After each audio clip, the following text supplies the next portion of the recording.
Yay! Thank you, tutors. You are the most beautiful family in Omaha, Nebraska. Put your hands together for the tutors.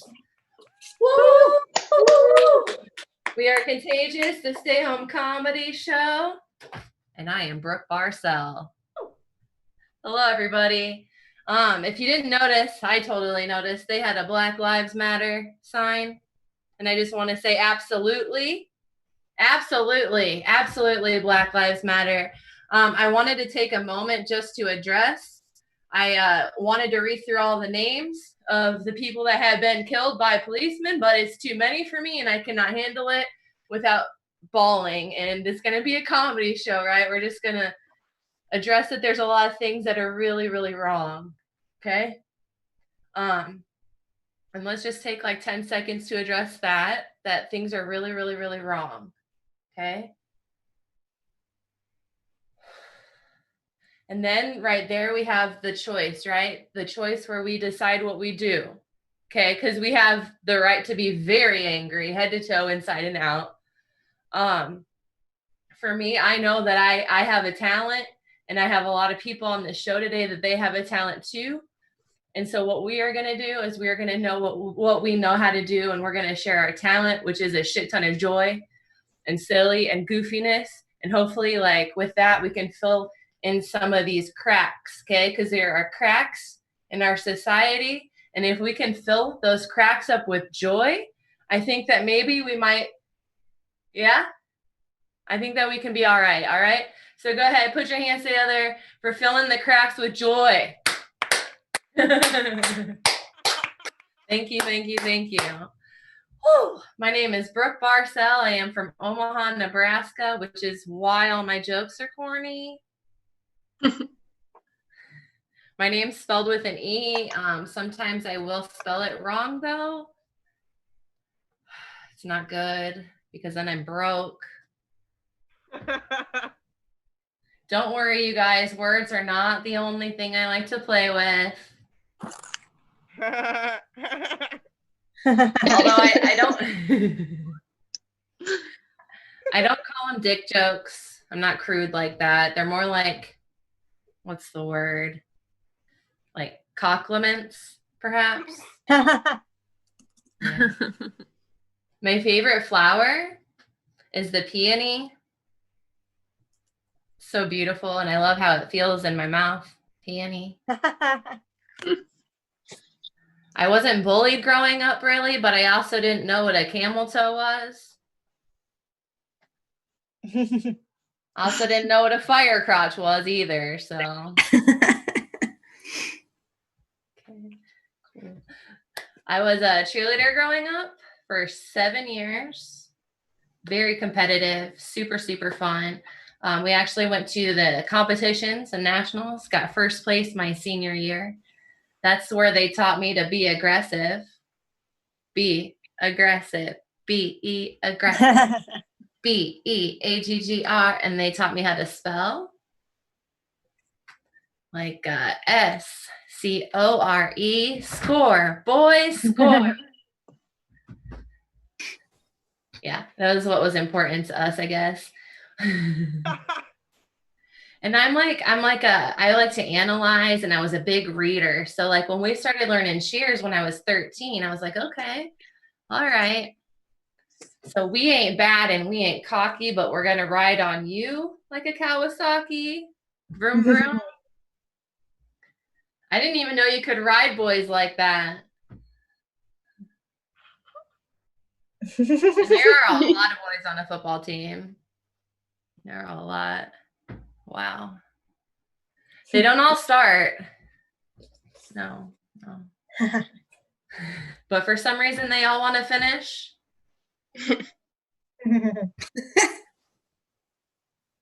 Jig, hello, jig, hello. That's a male prostitute. Something else I shouldn't have been learning at 12. I 100% blame my cheerleading upbringing on like a very deep training of my subconscious mind. Okay? We're number one, can't be number two. We're going to be the whoopee out of you.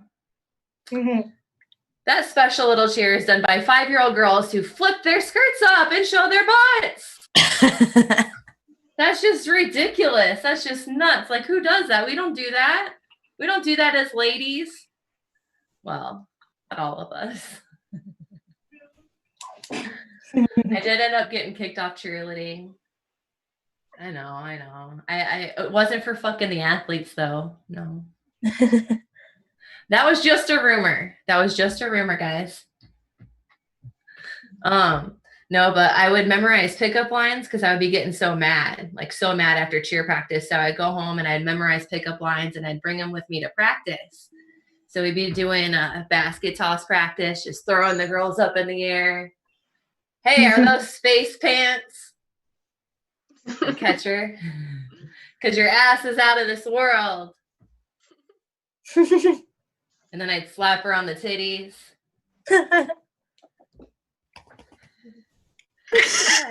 C-O-R-E, score, Brooke, score. That was pretty fun. I liked cheerleading. Lots of girl time.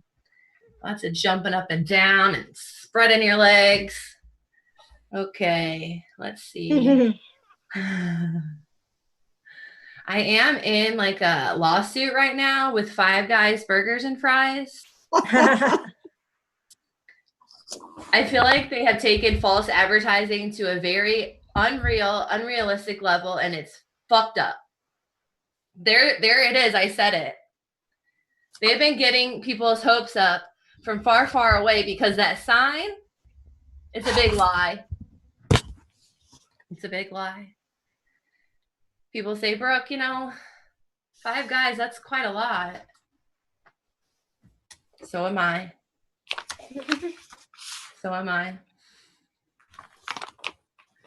And so stupid. That's a stupid joke. It's not funny.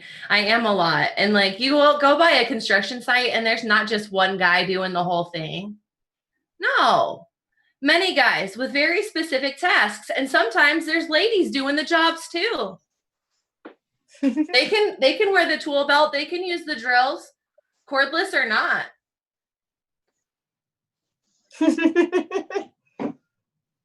My lawsuit is pending 5 Guys because I have restraining orders against me and I'm not allowed within 1,000 feet of construction sites anymore.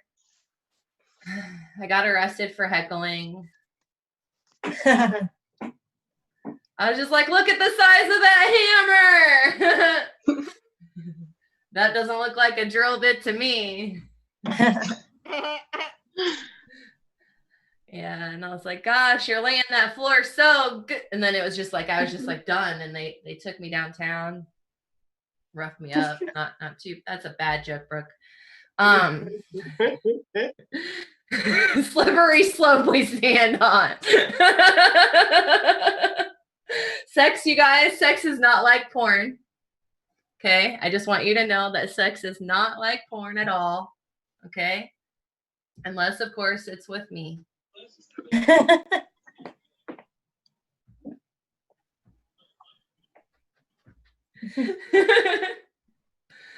And you're a construction worker. And maybe you got like 5 guys standing around with their dicks out, just watching. Someone in the background being like, you can't do it. And I'm just like being aggressive and shit. Cheering them on. Cool. One big round of applause for Brooke Barcel and her dick jokes. Woo! Woo! Brooke Barcel. Thank you. I have a stacked lineup of basically all these headliners that I'm deciding to just throw into a show because I want to show them off and show off how funny they are. Oh my gosh, we've got like Utah, Salt Lake City represented. We got New York / I think Connecticut. We got a little bit of Georgia. We've got Chicago represented. So it's going to be a badass night. We're going to put in the Twitch live streams people's Venmos so you can pay performers directly. If one makes you laugh harder, send them $69. Make their day. Yeah, they might even give it away to somebody else. Like this cycle of sending love and joy out in the world, like it ain't going to stop. It ain't going to quit. I'm at Brooke Makes Fun on like Venmo and Instagram. You can follow me. I like that. It makes me feel good too. Okay. Our very first performer, she is very, very funny. She's been working hard, and you're going to be able to tell and see why. Put your hands together. Welcome to the screen, our very first comedian from Utah, Carly Olsen. Hey! So, yes, I am Carly. You may recognize me from my work as Velma on Scooby-Doo. If you don't recognize me there, you might recognize me as Marcy on Peanuts, or Sadness from Inside Out. With the way my hair is growing, I like to think of myself as Harry Potter from the 4th movie. But honestly, with the length of my bangs, I am more that dog from The Little Mermaid. I didn't bother looking up his name, but he has his hair just in his eyes like this the entire time, except at a couple of points he's just like, huh? Anyway, so a couple years ago, I changed a tire for the first time, and it was so exciting. I was thrilled that I did it. And I jacked up the car all by myself. I unscrewed the screws, and I even did the star formation that you're supposed to do to equally distribute the pressure. And I switched out the tires, and I got it all done by myself. And I was so excited that I was dating someone at the time. So I gave him a call, and I was like, hey, you'll never guess what I just did. I changed a tire by myself. I lifted it up by myself with the jack. I unscrewed the screws with the star thing, and I changed out the tire. And then so he just started going, so you're telling me that you lifted the car to change out the tire? And I was like, yeah, how else could I get the tire off? So you made sure to do the star to equally distribute the pressure. And I was like, yeah, I don't want to wreck the tire. So you're saying that you took the tire off and put a new one on by yourself, and that was the last straw. I dumped him right then and there. Just as well anyway. Yeah. He was pretty boring, and I know I'm saying that, and I ooze librarian vibes, and not even the sexy kind. I think that having a strong opinion about the Oxford comma is the same thing as having a personality. I'm pansexual. I'm also a metalhead, but it's way harder for me to come out as a metalhead than as pansexual. On one hand, I have people going, what? So does that mean you're sexually attracted to the band Skillet? And I'm like, yeah, but that's not the point. And then on the other hand, I have people going, yeah, of course you're pansexual. You're a librarian. You like everything. I'm actually not a librarian. I wish I was. But I've been teaching preschool for the past 6 months when there isn't a coronavirus. And I didn't know I was going to like this job. Because I don't like kids, but these kids cracked me up. One day it was on a warmer day in the winter time, we took the kids out to the playground, and I was still fairly new, and one of the kids went up to me and was like, Miss Carly, come play on the playground equipment with me. And I just said, buddy, I'm not allowed to. And he was just like, well, why not? And I said, well, I'm a grown-up. And grown-ups don't play on play equipment. And he just looked horrified at the idea that 20 years down the road, he was no longer going to be able to play on play equipment. I later found out that I was allowed on the play equipment, but I never told him that because I had to own what I said. I've been pretty lucky, though, with this pandemic. The school decided to still pay me, even though the school was shut down, because I'm an hourly employee. I'm not salaried. I don't have benefits. But they were like, yeah, pay her, fine. And so those days were spent just refreshing my work email until something popped up. And something did pop up. One day, the principal emailed me, and I was like, all right, cool, what is this? And she was like, hey, it's Spirit Week, and we're gonna do Crazy Sock Day today, and please upload all of your Crazy Sock pics to this Google Drive folder. And I was like, that sounds so much fun, this is great.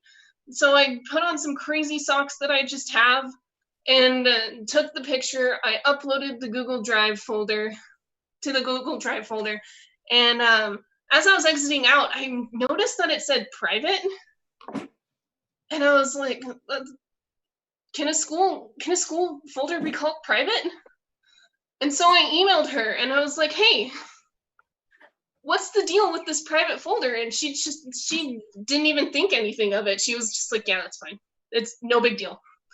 Not a big deal. And I was, okay, fine. I didn't think anything of it. But then yesterday, I got Venmo'd like $200 from her. And so, you know what? $200 is $200. So now I have a MyFans where it's just crazy sock pics. And so, thank you. During this pandemic, it's been a great time for binge watching, and my roommate binge watched Big Mouth. And so he showed me this really funny episode. It had the Fab Five from Queer Eye. It had Andrew Rannells from the Book of Mormon musical. And it was a whole musical episode. And it was just so much fun.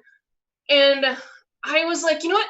I'm going to binge watch this from beginning to end. So I'm going to start at season 1, episode 1. And I start watching it.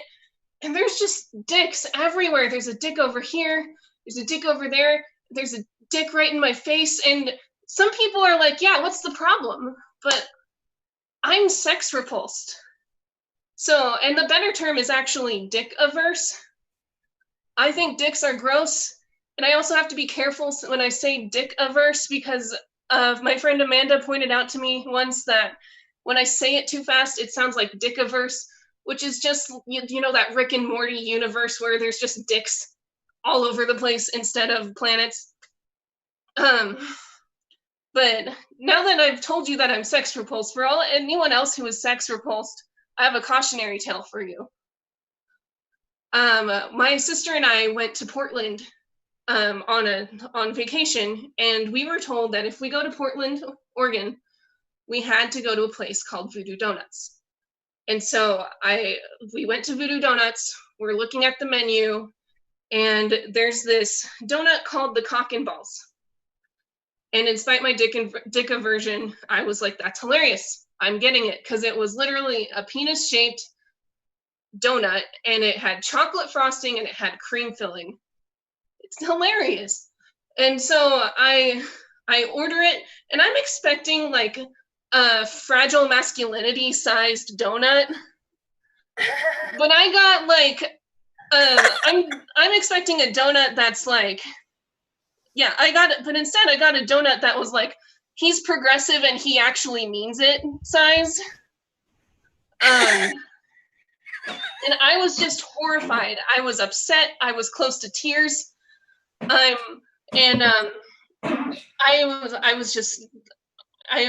My sister was trying to console me. She was like, hey, it's okay, just eat what you can, and you'll like throw out the rest. And I was like, no, I spent $12 on this. I'm not going to spend $12 and not eat my dick. And that's all I got. So thank you guys. Thank you, Brooke. Thank you, Natalie. This has been great. Woo! Carly. There's just something about a well-written, well-eaten dick joke. Keep it going for Carly Olsen. She is funny, you guys. Follow her. She'll put her probably Instagram or something up there too. And then if you want, throw her some books. Why not? Oh my gosh, you guys. We're gonna keep going. There's more. There's more. All right. Our next comedian, she's been like winning championship comedy battles and just like taking like people and just like uplifting them with like compliments and like light and just she's like, you know, when you meet people and you're like, I am so glad that you're in my world. Thank you. Where have you been all my life? And I'm glad you're here and I'm not going to let you go, even though I've never met you yet in real life. Yeah, that's happening on Zoom a lot, which is really, really cool. Our next comedian, she's very, very funny. She's in Georgia right now. Put your hands together for the very funny Ira Claiborne. Hey everybody, how are we doing? Let's give it up one more time for Brooke. Let's give it up for Brooke. Yes. Hell yeah. Carly, baby, I'm not a librarian, but I did work in a library in college, so I just wanted to put that out there. Anyway, you know, samesies.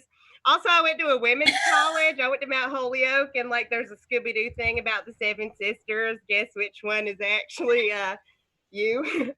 Right. Thank you. I just wanted to say, let's touch base later, baby. That's all I meant. But anyway, I am from Augusta, Georgia. It is as miserable as you would imagine for someone who looks like me. Woo! And if you guys think I really talk like this, y'all are fucked up. Because only most people do. Holy shit, that was exhausting to do. Whew. So now that we got that out of the way, you fucking stereotypical bitches. También puedo hablar en español y no van a entender lo que estoy diciendo y van a pensar que soy Latina. So if you guys assume like I grew up in a Spanish-speaking household, that's racial stereotyping. So check this out. I am ethnically ambiguous. I'm sexually ambiguous. This is actually my name, Ira Claiborne. I don't know why. I asked my mom, I was like, why? And she was like, I named you after a gay Jewish man. She got 1 out of 3 right. I think we can all guess which one right. Gay? We on the same page? Okay. I actually don't identify as gay. I identify as gay asterisk. You know, you would like read down. And mine would say mostly gay, loves women, but would deviate for dick when you live in Augusta, Georgia, and you've dated all 3 out women. So another way, I've had to explain it differently for dudes. So this is the best I've come up with. I'm looking for this. This is Old Spice Wilderness with lavender. Anybody, any person who will wear this, I'm just telling you, it smells really good. I already know. Like, call me, baby. Meet me, beat me, not meet me, because I won't meet you either. But anyway, I'm just saying, like, try it. Whoever's to it, really do. You know, you'll have my socials. But I fled to Massachusetts as soon as I could to women's college. And for a closeted lesbian from the South, that was like a kid in a candy shop, but not just a candy shop, like Wonka Land. And like the kid was recently cured of like childhood diabetes. Or maybe like, okay, it's like Wonka Land and Disneyland for the kid of the same day, right? Because you're like so hyped up, you want to play with everything, like you want to do everything. Okay. Long story short, I ended up back home here in Augusta, Georgia. Right there, right? It's really not cool. Send help, send money if you can. That would actually be better because I need to get the fuck out of here. I've known I was gay for a really long time. I couldn't decide if I wanted to be or do the Pink Ranger. I also have some crushes on like Miss Honey from Matilda, you know, and like Lois Lane. I don't know why they're all like superhero affiliates, but it's cool. I've been a ladies' man since like the 1st grade though. My mom gave me a cigar box to take to school instead of like the plastic pencil cases that everyone else got. I was super embarrassed at the time, but like I was actually really pimping, you know? Like my 1st grade teacher noticed. She asked me out to we saw Hercules. I don't know if it was like my good looks or my charm or my incredible first grade intellect, but we went out. I cried when I got home because I knew that was like the last time my mom would ever approve of me going out with a woman. So I just went ahead and inquired. I said, Mom, what would you do if I were gay? And her response was, do you want to eat pussy for the rest of your life?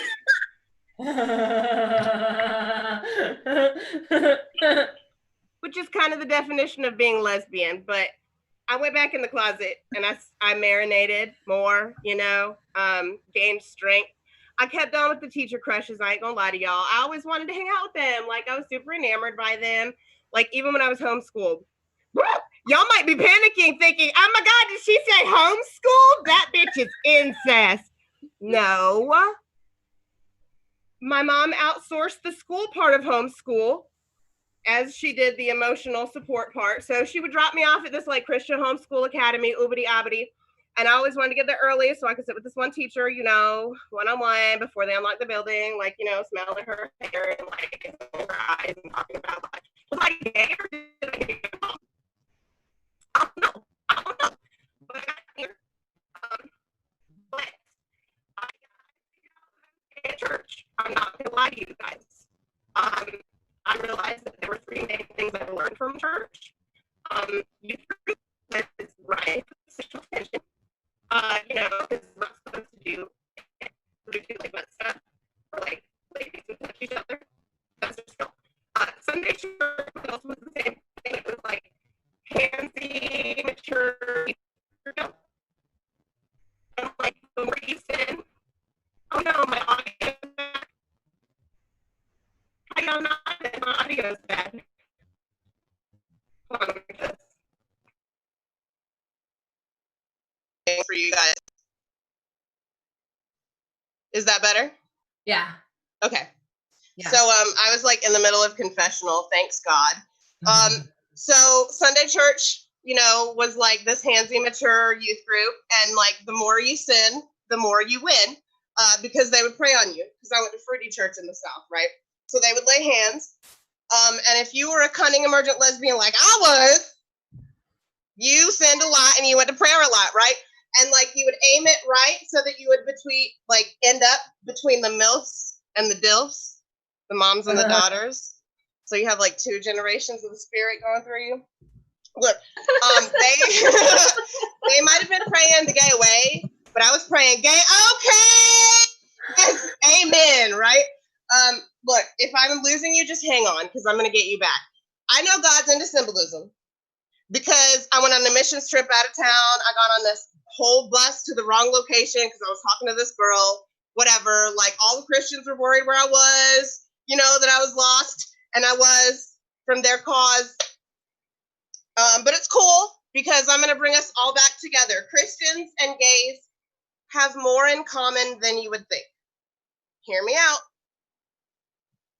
We all secretly like Chick-fil-A. Okay, I'm not going to admit it. We're all sinners. And we both have a really strong opinion on sodomy. It's just different. Yeah. We can come together still, feel me? But you know what? About the Chick-fil-A thing, I am pissed off, okay? If we gays have to avoid Chick-fil-A, I think the straights need to avoid somewhere. And my proposition is Broadway. Broadway, because fuck the straights. They should at least have straight harassment. And I think I would have the fucking wall of Broadway people, the Broadway brethren behind me, because 95% of them are gay anyway, feel me? So I think it would work out. And speaking of other unifying things in this moment, Tivas. All right. Tivas are a universal mating call for lesbians under 50 here in the US. I'm looking for a sponsorship. Also, Old Spice, I'm looking for a sponsorship, so call me. And dads. Dads and lesbians have more in common than you'd think. We love the strappy sandals, right? We love other strap-on things. Fanny pack, you motherfuckers. I wasn't talking about that. Y'all nasty. We love cargo shorts, right? And when it comes down to it, we're all going to have to date moms. It's unavoidable. At a certain point, you got to date moms. I'm hitting that point. I've been trying to transition from fuckboy to father right now, and like it hasn't worked too well. I'm not gonna lie to you. Like, fuck, I got broken up with during quarantine, so I'm quarantinga, and not none of y'all hoes. All right, summary really quick. Teachers couldn't decide if I wanted to be or do them, so I did both. Mothers couldn't decide if I wanted to be or do, so I didn't neither. And the teacher shortage is that bad that they let me have a job down here in the South, looking like this, right? I also taught in New York, and so I hosted a Zoom comedy show for them in New York. It had to be clean, so obviously none of my shit worked, right? So I had to call some friends. It was still super dirty. Somebody flushed the motherfucking toilet on screen, and I like tried to roast them. My co-teacher outed that there was this one time that I may or may not have farted on this one kid, but she deserved it. It was the only time that I could say to underage children, okay, guys, turn your mics and your cameras on so that we can see your face and like not get arrested, you know? So that was cool. The only pressure was me Zoom bombing. There were no privates involved, but I just want to leave you guys with this.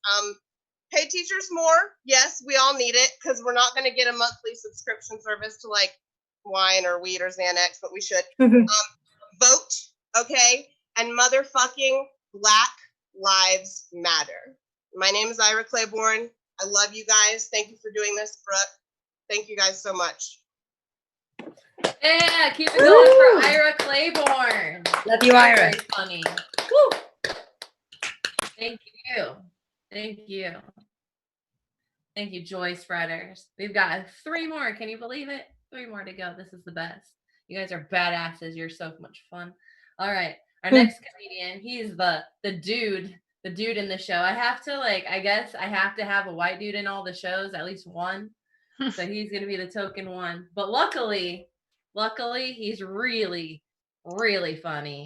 Put your hands together. Welcome to the stage, the very funny from Salt Lake, Sebastian Smith. Woo! Hey guys, thank you so much for having me. Brooke is right. I am the token guy. I am, as Ira would call it, a straight. And I just have some jokes I want to do for you guys really quick. So I hope that bear with me with all this, okay? So first thing I want you guys to know, I'm a bit of a writer. So recently what I've been doing is I've been writing a fan fiction of the last days of Jesus Christ. You know, like with like the Last Supper and everything. And here's my vision. This is what I got so far, you guys. So like this is the idea. Like they're all sitting around the table, you know, and it's like poorly lit. There's like it's like the final episode of Game of Thrones. It's just like one fire. That's the only light. And they're just like around the tables. And like Jesus is walking around. He's just wearing pants with no shirt, like the douche he is, you know, and he's just like, drink my blood, eat my flesh, and together we'll take over the world. You know, and then like Judas appears, right? You guys, this Judas appears. He rips off his robe and he's like, not today, Jesus. Your reign of terror ends now. And like Jesus is just like, Judas Iscariot, my arch nemesis. He's like, actually, I go by Judas H. Priest now. He's like, oh, sorry, my bad. That's fine, you didn't know. Well, what do you want? He's like, you're gonna pay for your crimes of humanity, Jesus.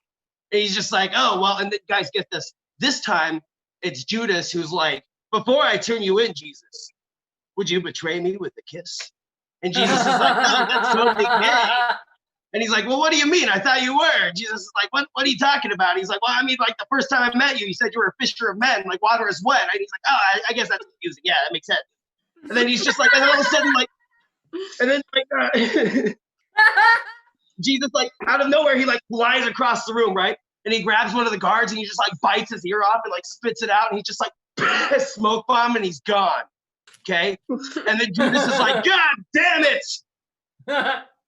We'll catch him. God, sound the alarm. If my name isn't Judas H. Priest, the blood of Christ will run. It's going to be amazing, guys. I'm really looking at it. It's going to be so culminating. It's going to be super steamy, too, I hope. But I since we're on the subject really quick, I'm thinking, you guys know, like, Mary, like, Jesus' mom? Do you think that, like, do you think that she, yeah, like, you guys, yeah, you know Mary, Jesus' mom? Everyone does. But like, you guys think that she had a part-time job? Because I kind of have been thinking about this. Like carpentry, there wasn't a whole lot of wood back there, I assume. And so like they could only be making so much money with the carpentry, especially with Jesus like running off and bullshitting and being like, I don't have to listen, my God, my dad's God. Like they needed the extra revenue. So I've been thinking about like Mary probably was a part-time job mom, like the kind that was just always talking about her kid, just never shut up. You know, she's just always just like, you know, my son, he's gonna be the savior of the world. And it's just like, oh my God, Mary, for fuck's sakes, I've seen your kid build a birdhouse and it's shit. So how great can he be? Like, since we're on that too, like, I'm just gonna keep barreling with this, you guys. I've been thinking a lot, like God is definitely like, he's got like his MO is like he's like a deadbeat dad, you know, like an absentee parent, like just like a floating around the house kind of a guy. People are just like, you know, hey God, you know, if you got a second, can you like fix famine? He's like, I'll fucking get to it when I get to it, Catherine. Like that's his MO. That's what he does. And so I've been thinking about that, you guys. So now I have to pose a question for you. Like, do you guys think when Jesus was on the cross and he was like, God, why have you forsaken me? Do you think it was just because like God forgot? Like God was he was just like at home watching sports, you know? Like Mrs. God was like, hey, did you remember to pick up Jesus from Earth today? And he's like, oh shit. Oh fuck, that's like a 3-day trip. I gotta go. You know, he's just like boogieing, like driving 15 over the speed limit through space. He like gets there, he moves the rock out of the way. Jesus is sitting there, he's just like super pissed off, you know, like in the dark, just where are you? I've been waiting 3 days. I told everybody that you were coming and you didn't show up. And then Thomas started saying, I didn't even have a dad. And then he's just like, buddy, I'm so sorry. I'm sorry. I'm so sorry. I'll get you some McDonald's. Like, that's fine. Okay. Before we go, hold on. Hey guys, fuck you. Look, I'm back. Yeah, it's me, Jesus. I do have a dad. Fuck off. And then he just like leaves, you know? That's definitely, that's how that happens. So, you guys, you know, has anyone here seen Star Wars, like the Solo movie, the Han Solo Star Wars movie? Yes. Nobody? Okay, Yeah. one person, good. A solo person. Anyway, so like, I watched that movie recently, and then I watched this interview that Donald Glover played Lando Calrissian in the movie. And in an interview, he was talking, and he was like, yeah, you know, Lando Calrissian is pansexual. And like, you guys, okay, well, let me back up. If you guys don't know what pansexuality is, I've got it written down here. It's defined as a person who, hold on, where are my notes? I'm all over the place. Pansexuality is defined as being not limited in sexual choice in regard to biological sex, gender, or gender identity, you know? And that makes a lot of sense. So they're just kind of like attracted to people, like regardless, they just kind of are into it. And that makes a lot of sense to me because you think about Star Wars, there's like some sexy ass aliens, you know, like, but like that's the thing though, like you guys know Star Wars fans, they were like fucking furious, you know, like how toxic they were. They were like, nah, not in my Star Wars. Sex is between a human man and a female alien, and that is it. And like they were so mad about it. Like I'm just bewildered. I've been bewildered about it because I've been thinking like, you know, like what movie were they watching? Because the movie that I saw, like Star Wars 5, the minute the Lando steps into the scene, he's just trying to fuck everybody. You guys, that's his MO. He's like, hey, Han, good to see you. How about a Han job? And Han's like, you stole my ship. And he's like, right, yeah, okay, yeah. Hey, Leia, nice buns. She's like, I'm here with Han. He's like, yeah, you got it, right, yeah. Chewie, do the curtains back drapes? Like, that's what he does. The whole time he's flirting with people. Like, even later, they find out he's working with Darth Vader, and they're like, oh, Lando, how could you? And he's like, what can I say? I got a thing for goth doms. That's what like, you guys, like, it doesn't, I don't know why people are mad. Glad I got that off my chest. A friend of mine recently told me that I have what looks like lame dad aesthetic, especially like when I wear a hat. Hold on, let me wear a hat. He's like, yeah, you got lame dad aesthetic, right? And I was like, what does that mean? He's like, you know, it's like when a dad walks up and kids are listening to music, and he's like, hey, you guys are listening to metal music? What kind of music you listening to? And they're like, you know, we're listening to Anal Fist death metal. He's like, yeah, that's great. You heard of Whitesnake? Like, I'm mad about that. I'm so mad. But like, I was thinking like, I couldn't make a great dad because a couple of reasons. Like a major reason, the first one is that like, like recently, this last Christmas, this is the most recent example I have, you guys. Last Christmas, I heard the story about an actor who had a heart attack while dressed up playing Santa Claus for a bunch of kindergartners. And this was funny. My gotta let that simmer. This is why it was funny to me. There's a lot of reasons. Like, okay, so the guy, you know, he's an actor, and he's like dressed up as Santa Claus. He runs around. And he wasn't feeling good all day, so he was like, "Yeah, I'm under the weather." And people were like, "Well, maybe you should call it off. You know, you don't want to disappoint the kids." And he's like, "No, I can't disappoint the kids." And I laughed out loud because I was like, "Well, he did anyway." You know, like, and so, like, what happened is he's chasing the kids around on stage, and he's like, "Oh." You know, and he passed out, and he didn't actually die there on stage. He died in the hospital on the way to the hospital. Like, he died in the ambulance, right? But the kids don't know that. And this is what was funny to me, was because I was like, you know, and like, that's like pretty traumatizing for a kid to go through. But like, Russia alone is this pretty logical, analytical place. And so in my head, I had this scene happening of a kid coming home looking real distraught. And they're like, "Oh, Dmitry, what is wrong? You are so sad." And he's like, "Papa, today we saw Santa Claus die." And he's like, "Oh, Dmitry, no, come on, listen, you saw the real person die." Like, just two birds, one stone. Jesus. And that was funny to me. But like, here's another example. It's just like, I think like the reason why that was funny to me is because I think it's funny to be passively aggressively mean to kids in ways that they quite can't understand yet. And hear me out. I know that sounds bad, but it's like, it's ways that like to build character. You know, it's like my dad would say, put hair on their chest. You know, you like get them to think things out, and, like work through things. And like an example I have of that is like this kid,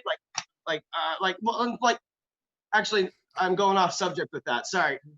So, you know, like I like to be passively aggressively mean to kids, but it's also because like in a weird way, kids are also kind of annoying to me. I'm not at that fatherhood stage yet where I'm just like, "Oh yeah, I just want to take care of all the kids." Like, kids they run up to me and I'm like immediately annoyed. And I worked with this kid, and he was particularly annoying. And it's because he was like an only child. You know, he didn't have any brothers or sisters to hang out with. He's always like begging. He's like tap dancing all the time. You know, one of those kids. He's just like, "Look at me, I need attention," like one of those kids.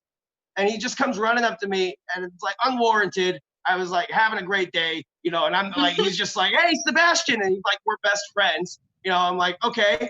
And he's just like, "Last night I watched Snow White and the Seven Dwarfs," and I was like, "Oh, good for you. Lots of people have." Like, I mean, well, it's a weird flex, but okay. And then he's just like, and he's like, "You know, I can name all 7 of the Seven Dwarfs." And I was like, bullshit, because like I didn't even know all 7 until I was like 19. So there's no way that you know them at 5. And he starts listing them off, you know, and he's like, "You know, there's Happy, and there's Doc, and there's Dopey, and then there's Sleepy, and Grumpy. And Grumpy's my favorite." And I was like, "Grumpy's everyone's favorite, you basic bitch. Of course, like, move on, continue on." And he's like, and then there's Herpes and Dumbo. And I was like, "Listen here, okay? First of all, did you say Dumbo? Because that's not even the same movie. Dumbo's from a movie of sad clowns, and you're acting like one right now because you said that, okay? Second of all, did you say herpes? Like,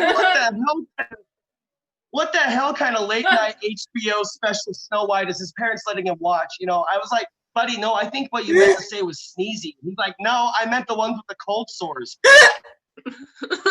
Oh, dude, you guys, I called his parents. I called CPS, dude. I called God.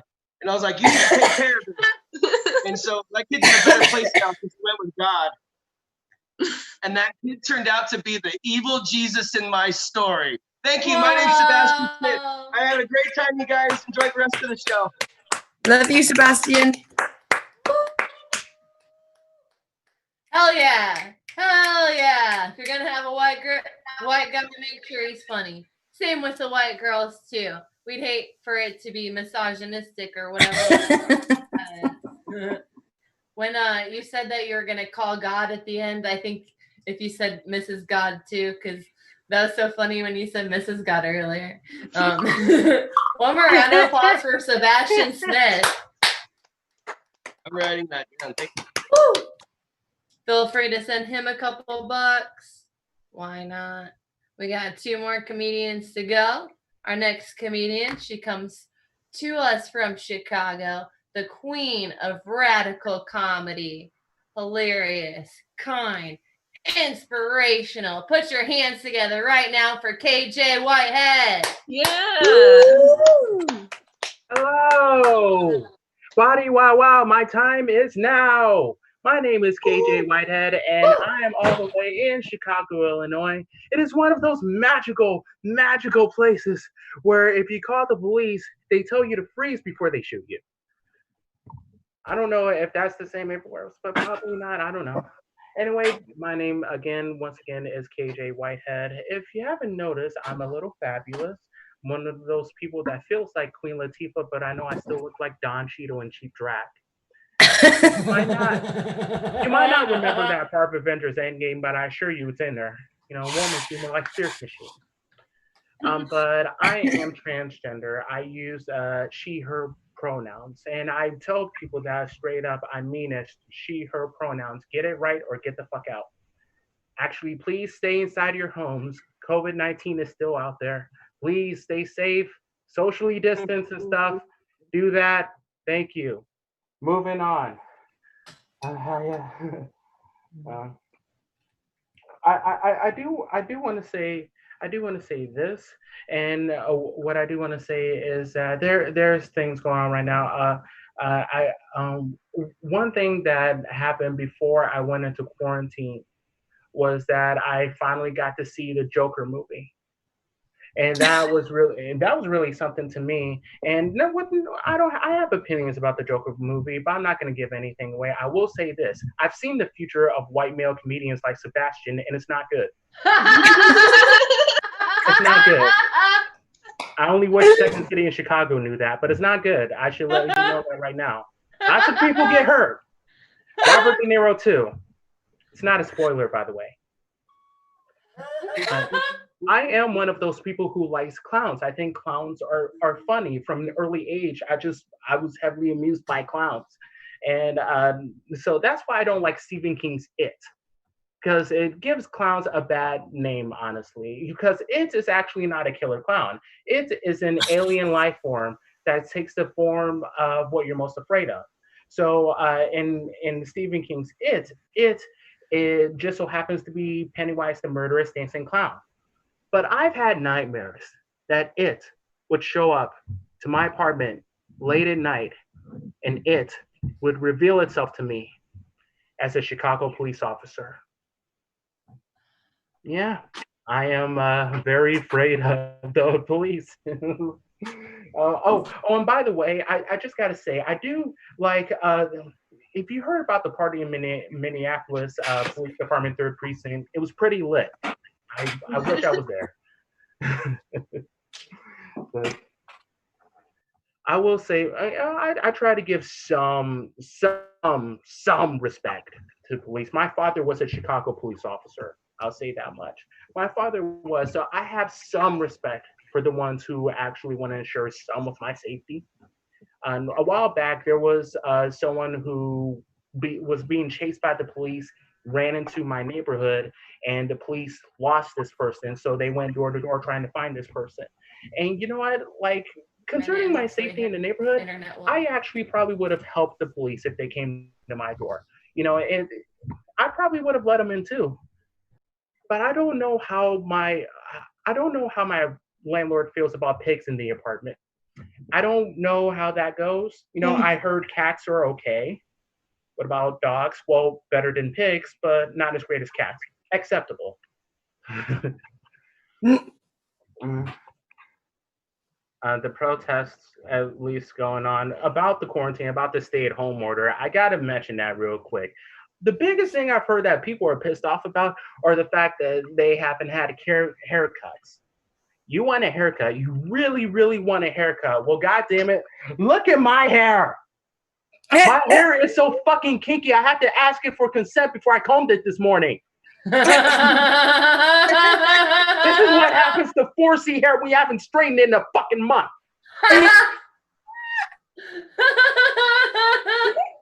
You know what I do like? I like the fact that one, I am black on the north side of Chicago. I can barely find anyone to do my fucking hair as it is. Now no white folks can find anyone to do their hair either.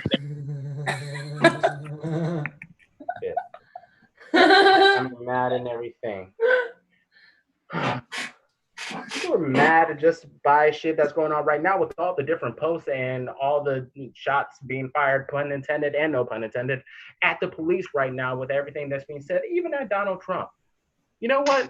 I have some respect for Democrats and then some respect for Republicans. But then there are Trump supporters who come up to me and be like, why are you so angry? Be peaceful with us. Shake our hands. And I can't shake your hand if it's all the way up here. That's where I draw the fucking line. Because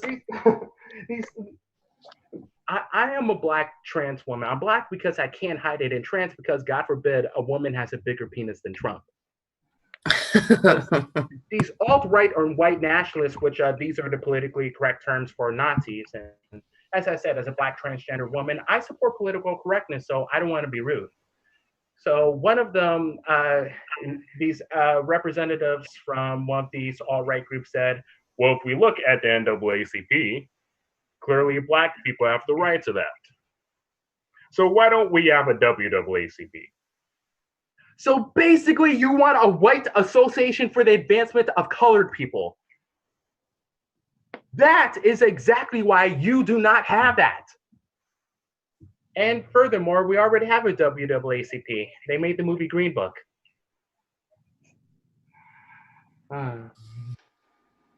No, I know this is a lot to take in, and this is important to me. As I said, my father was a Chicago police officer. I grew up in a very Christian family in that my mother is a pastor and my father is a dick. So that's a little something more you should know about me. But growing up on the south side of Chicago, I needed positive representation. And for my Christian family, that was Jesus. We grew up with the belief that Jesus was black. A lot of people don't really believe that. It seems like some people are dead set on white Jesus with only hang up a portrait of black Jesus with rope. Now, I want to share with you all, Jesus is black. I'm not sure if Jesus existed. Let's not get carried away. But what I will say, if that Jesus did exist, Jesus was black. Here's how I know. Number one, he was a carpenter. He made a living doing things for people's houses that they thought they were too good to do for themselves. So we know he was at least Latino. Number two, the man was naturally muscular. He was swole, not something a white boy can't do on his own without exercise. And number three, he paid for crimes he didn't commit. Then again, you can't argue that he was white because he got off 3 days later. A lot, though. Before the quarantine, I used to take care of kindergartners and elementary school students for a living. So I was out at recess one time watching over some kids, and a third grader came up to me. Her name was Simone. She's black. I mentioned that for a very special reason. She came up to me and said, Miss KJ, I want to be white. And that was one of the saddest things I ever heard. I heard stories about kids saying stuff like this, but I never thought I'd be involved. But then she followed it up with this. Another kid told me that my skin looks like poop.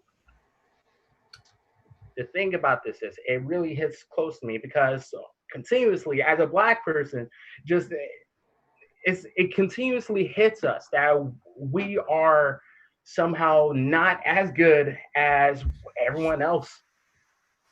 That's a real thing. Like, I've been ashamed of my skin and my hair for a very, very long time. We're taught that we can, but the truth is we could be so much worse. We can't be those rapists, thieves, and murderers that people see us as, and all those things. We could be uppity niggers, as they call us, on a regular basis. But even worse than that, even worse than all of the things combined, we could be white guys named Keith.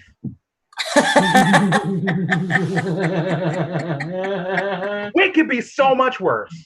And I say this to any audience watching on Twitch or YouTube or otherwise. If you are, in fact, a white guy named Keith, there is nothing special about you. Nothing. Fucking nothing. you might use my politics against me and say, well, KJ, what if there's a transgender man named Keith? Let me say this.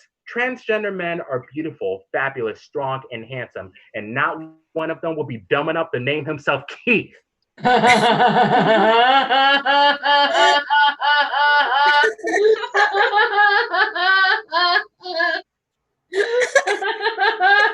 want to say this.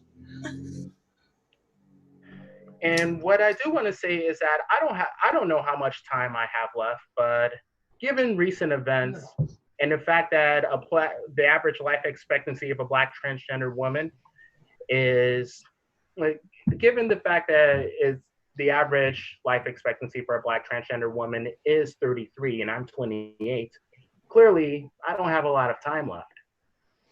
So let me say this. If there's anything that my comedy career has taught me, is that you can never cut the tension with the knives left in your back. But if there's anything being Black and trans and white America has taught me, is that you can sure as fuck make sure those knives are sharp enough to slit the throats of the people who left those knives in your back long ago. And white America certainly did that.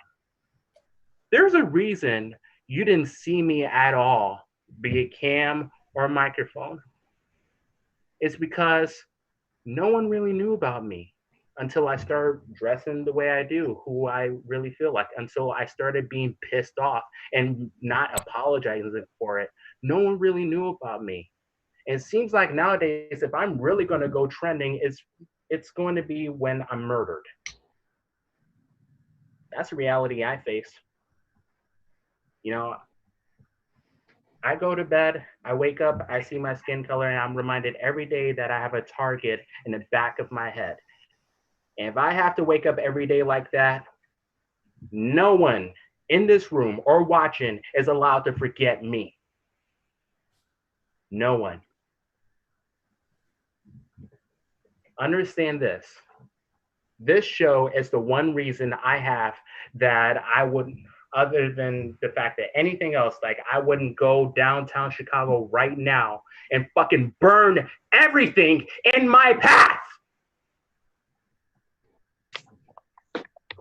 You cannot cut the tension with the knives left in your back, but you can certainly slit them some throats. So I leave you now going silent again until somehow I become relevant, because everyone wants to say, you know, Jeff Epstein didn't kill himself, but neither did Sandra Bland. And so many of y'all forgot her already. With that said, hashtag radical comedy, hashtag KJ Whitehead, hashtag burn everything. Good night, everyone. All right.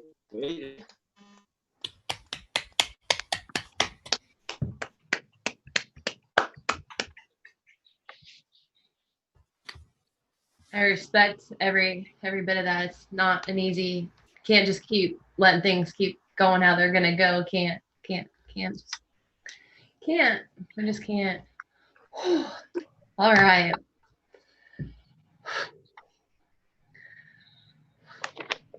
Our last comedian. Very, very special lady.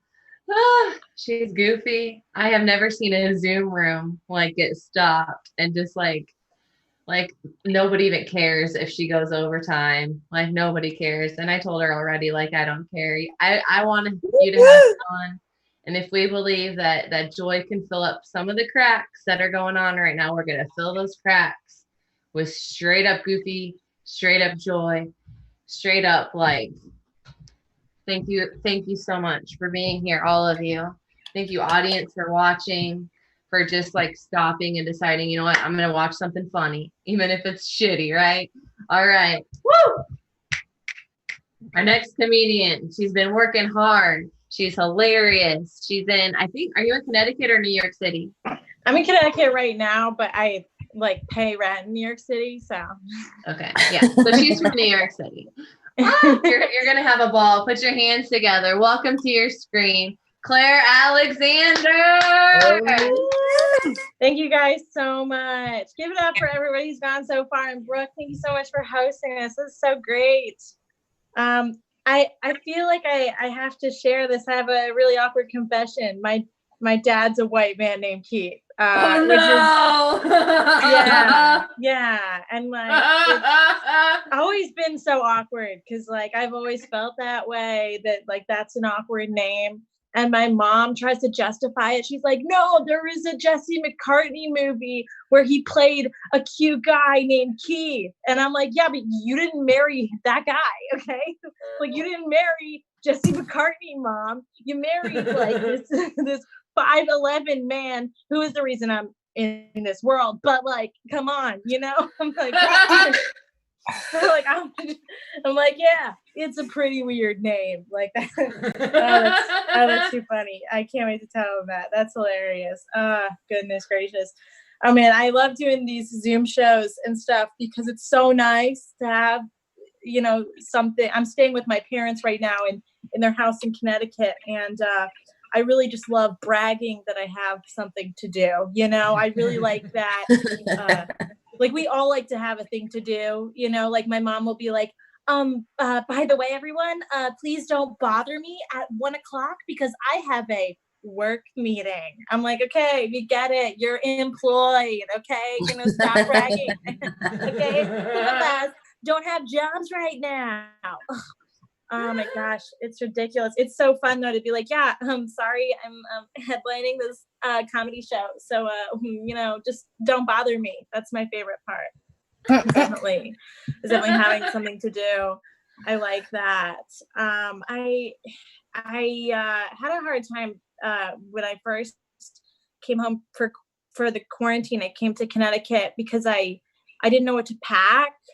Because like I've never gone through a quarantine before, you know. So I packed my Spanx. I packed like 2 pairs of underwear. I packed my Spanx and like my backup, you know. And because I was like, I'm going to Connecticut. I'm probably gonna go to the bar, you know, like. And I was like, they're not gonna close the bar, and that's not what happened. Yeah, it's funny staying here at my parents' house, because yeah, I sleep with a stuffed animal here, but like it's kind of like adult because I never named it, so. Yeah, if it's just a dolphin, you know, I'm just sleeping with someone, you know, like I never named it, so it's okay. I'm pretty mature, you know.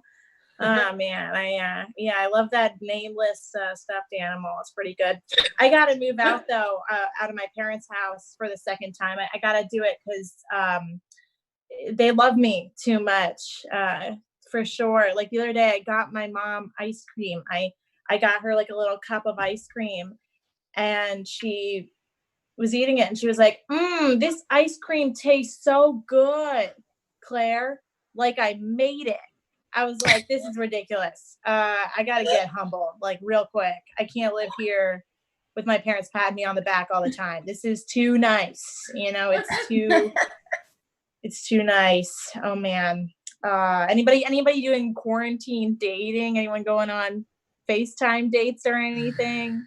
I'm gonna go on a FaceTime date. I'm really excited about it because I know I can't sabotage myself by sleeping with him. That's pretty cool. I'm really not gonna screw myself over. I'm gonna have to get to the root of the reason why I never get a second date. You know, we're canceling out the fact that I can sleep with him. Like that's great. But I don't know what to wear. Like I guess I'll put on like my good bracelet. I don't know. You know, we'll see. It'll be fun. I have no idea what to expect. Oh man. I've been also drinking in quarantine is hard. Anybody else, blacking out? Right? You guys are also doing it? Please tell me I'm not alone. I don't know. It's really weird to get drunk in quarantine because it's like it's how do you know you're still in alcohol alcoholic if you wake up and the did was like finish Arrested Development, you know? I don't feel that bad, you know, because I used to like rob Walgreens and now,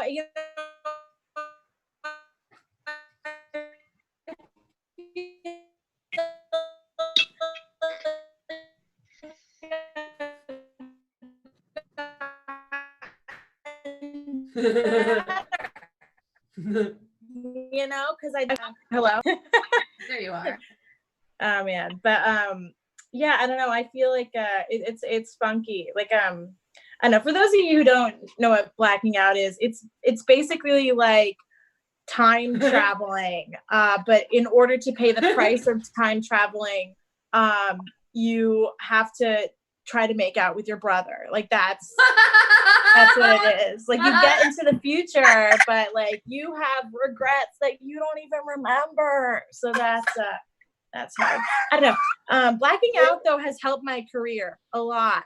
Not as much as it hasn't, but it has, because I will tell you this, I did not have confidence in myself as an actress until I blacked out one time and I told my best friend to choke on a bag of dicks, and she told me the next day.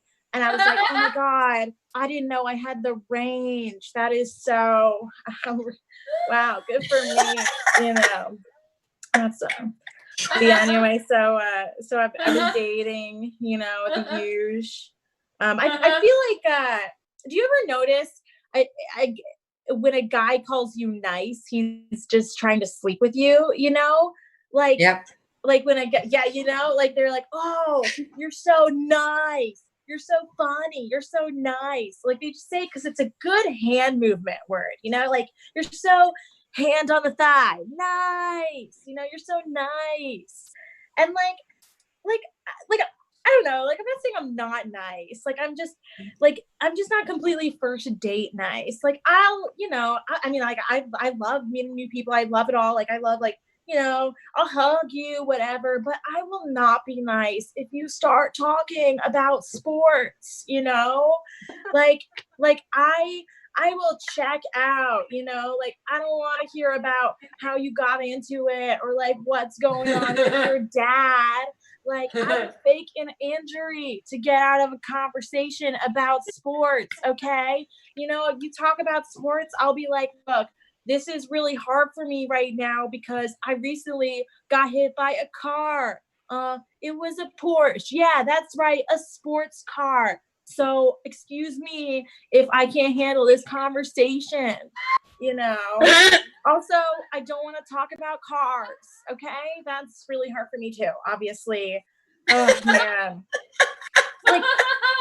Like it's not that I'm not nice. Like I'm just like 2 months in, you find out I protest nice, you know, you're like, oh, that's nice, you know. I'm the kind of nice where like we'll be friends, and then 2 months into our friendship you'll be like wasted and say, yeah, I really hated you when I first met you. I did, you know, but I didn't like you. You're kind of a bitch, you know, but I love you. Like that's, I get a lot of that, you know. I feel like when a guy texts you like, oh, you're so nice, you're so funny, when a guy texts that to you, it feels like he's just trying to get you to commit, like confess to a crime, you know. He's like trying to good cop you. A guy texts me, he's like, oh, you're so funny. I'm like, fine, I'll fucking sleep with you. What do you want? You know? Stop harassing me. This is ridiculous. Oh my gosh. I feel like the girl version of saying like you're so nice is the opposite. Like when a girl says like, oh, that's nice, it means like, oh, so you're gay. That's like I've been on dates where when a guy would say something like, yeah, my boys and I, we used to shower together in college, and I'm like, oh, cool. So we're not gonna sleep together on the first date. That's usually how I get out of it. Yeah. I feel like it's hard to date now because it's hard to know who a fuckboy is because everybody's so woke. Like it's almost a requirement of society to be so woke. And and now that like everybody is using more serious terms, like it's hard to tell. Like I was recently talking to a guy friend of mine, and he was like, yeah, sorry I'm late to the meeting. I was just nailing my partner. And I was like, oh my God, he called her his partner, like his equal. That's so special. Like I can't believe it. But like, I mean, it's so weird to tell like who's a fuckboy because of this terminology. Like I recently got ghosted by a guy who has 2 moms. Like, how was I supposed to see that coming? You know? Except he didn't introduce me to either of the moms. I really should have seen that coming. It used to be like fuckboys would be the type of guy who like you'd be in the bar and they'd be like, oh my God, this song is so gay. And you'd be like, okay, this guy's probably not gonna take me to see Hamilton, you know? It's weird. I feel like fuckboys they used to just be bad boys in every aspect, but now that some bad things are like completely wrong, they have made like kind of an exception. Like it used to be like, oh yeah, like I don't follow the law, and now it's like, oh yeah, I don't follow the law unless there's like an international pandemic. Yeah, like I was at the grocery store recently, and some guy whistled at me. I was like, what a dick, you know? But then I turned around and he was like wearing a mask, and I was like, oh my God, he's like different, you know? He's like, wow, he really, wow, he cares, you know? I just think maybe the law is hot, honestly. You know, sometimes like if a guy just came up to me and started saying the law, I would like sleep with him right away, and not just because I'm a slut, you know? Like I would do it. Like if a guy just came up to me and he was like, yeah, women should vote, I'd be like, oh my God, stop it, you know? Or like everyone deserves to have free speech. And I'm like, that's so hot.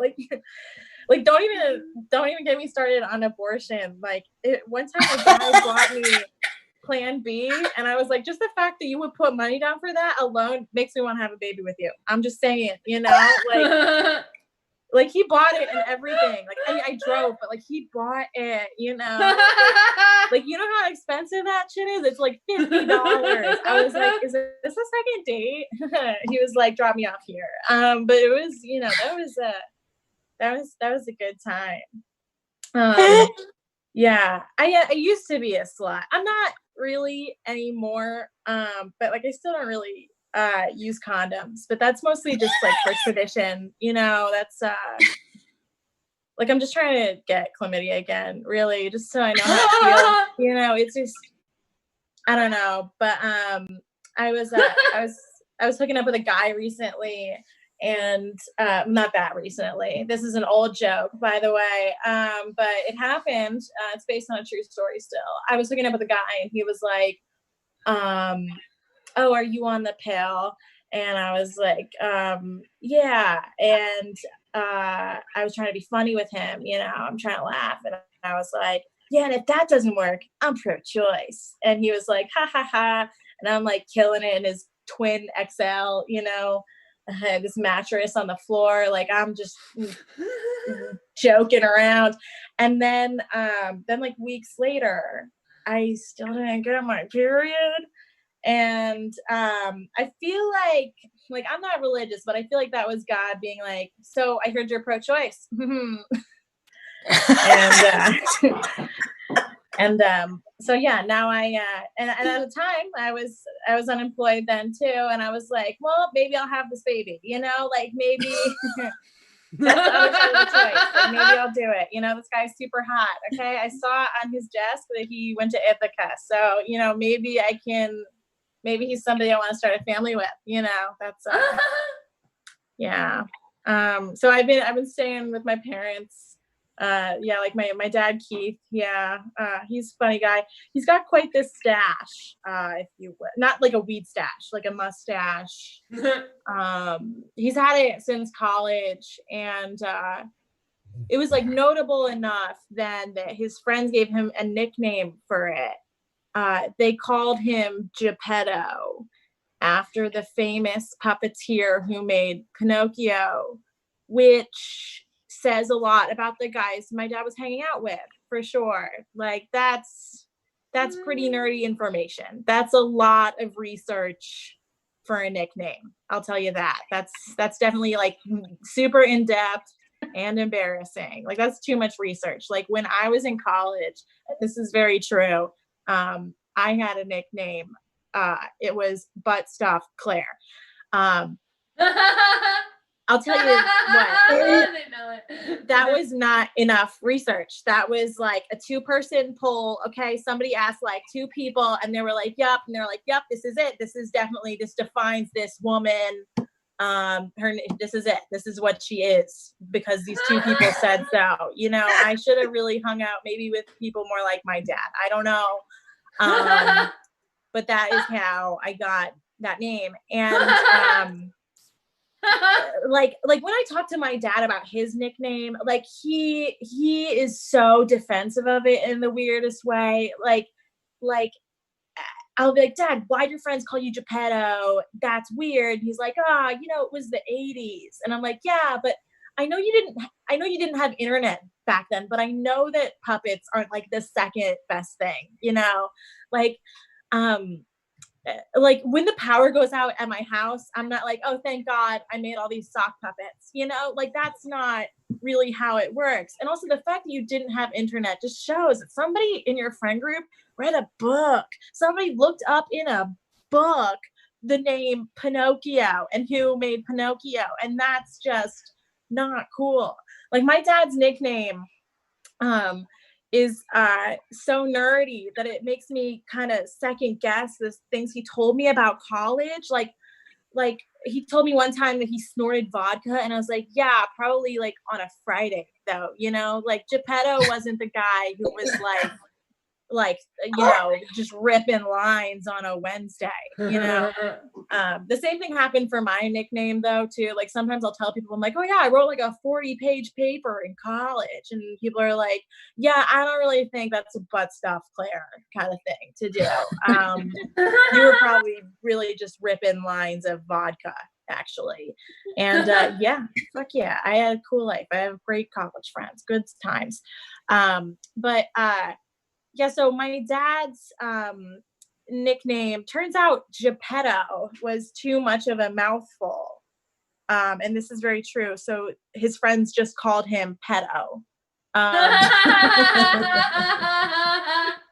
Which, like, I wish that's a problem that people have with the name Butt Stuff Claire. Like, I wish that they just called me Claire, you know. Like, I mean, pedo, and yeah, my dad did go to Penn State, so like obviously, you know, they're gonna call him pedo, but like it was weird when he would introduce himself to people. He'd be like, hey, like my name's Keith, but you can call me pedo, and girls would be like pedophile, and people would just be like, dude, you should just say pedophile, because that's probably better than explaining Pinocchio, you know? Like you already introduced yourself as pedo. Shrek hasn't even come out yet. People aren't talking about Pinocchio, you know. It went like right over his head. Like he didn't care, you know. He was just like, oh, he'd walk in the dining hall, people would be like, yo, pedo, and he'd be like, that's me. And I mean, like, I get it. Like I didn't really care about my nickname either that much. Like, because what am I gonna do? You know, say like, hey, don't call me that. And people would be like, wow, Claire, you're acting real anal, you know? Stick up her butt. And like, let me tell you, you know, if you can take it in the butt, you can take it from people just screaming it at you across campus. It's fine. You can get home from it. Yeah, but anyway, so my dad's nickname was stupid, calling him pedo. Like, it's obviously not a good nickname if you have to spell it. Like, you're saying like, oh, it's Petto, you know, like that's weird. Like Kanye West isn't out there saying like, guys, no, it's Yeezus. Like, I mean, that's probably because he can't spell, but but you know, like it's still like he wouldn't do that. That's a not cool move. But anyway, my parents met in college, and I always thought it was so weird that my mom would marry a man like without ever seeing his upper lip. Oh, just a reminder, he's got the mustache. And my friends would be like, yeah, like what if he's got a tattoo there or something? And I'd be like, no, that's not what I'm worried about. I think it's fucked up that my mom saw a guy, across the room with a mustache, okay? Goes up to him and says, "Hi, I'm Betsy." And he says, "Hi, I'm Keith." First, we all know that that's a bad way to start off. He says, "But you can call me pedo." And she's like, "This is the man I want driving my kids to school for sure." Like, that's ridiculous. But the truth is, so my parents actually met at a bonfire party, and my dad ran through the fire to go talk to my mom, which is pretty cute and romantic, until you realize, pedos will do anything to cover their tracks, really. So all right, well, I mean, that's it for me. So thank you guys so much for coming. Thank you all for coming around, and all my friends who showed up. Thank you so much. I love you all so much. So thanks so much for having me, Brooke. Thank you, Claire. Everybody put your hands together for Claire Alexander from New York City. I bet she gets to do so many fun shows there, and she will continue to over the next 10, 15, 30 years of her life. We are Contagious. We're just going to put our hands together one more time for Miss Natalie, who runs tech. Woo! Yay! And all of our performers tonight, Carly and Ira, and our white boy Sebastian and KJ and Brooke. Yay! We pushed through it. We got through the ick. We spreaded a lot of joy, spreaded a lot of silliness. So hopefully that's contagious, right? And everybody will be just a little bit lighter tomorrow. Thank you so much. Mwah. You're